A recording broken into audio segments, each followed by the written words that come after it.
আসসালামু আলাইকুম। যারা ইসলামের বিরোধিতা করতেছেন তারা ভালো করে কথাগুলো শুনে রাখেন। কথাগুলো হয়েছে যে আমরা মুসলমান, আমাদের ধর্ম ইসলাম। সেই যে ইসলামের জন্য রাসূল পাক সাল্লাল্লাহু আলাইহি সাল্লাম উহুদের যুদ্ধ, তায়েফের যুদ্ধ, বদরের যুদ্ধ করেছেন। ওনার জিন্দিগিটাই ইসলাম প্রতিষ্ঠার জন্য করেছেন। সেই ইসলামের বিরোধিতা করতেছি আমরা মুসলমান। আমাদের বুঝে আসে না।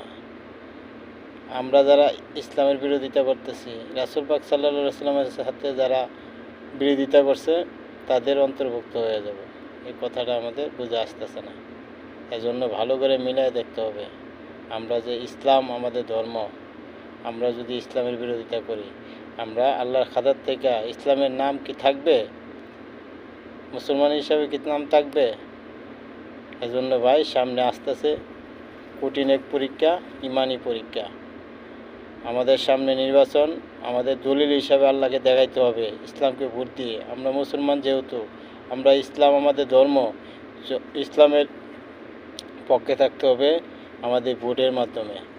এজন্য আমরা সামনে ইসলামী আইন, ইসলামী শাসন, ইসলামী ব্যবস্থাকে আমরা সাপোর্ট করব এবং ভোট দিয়ে তার দলিল হিসাবে আল্লাহর কাছে আমরা উপস্থাপন করব। এই আমার কথা। আল্লাহ হাফেজ।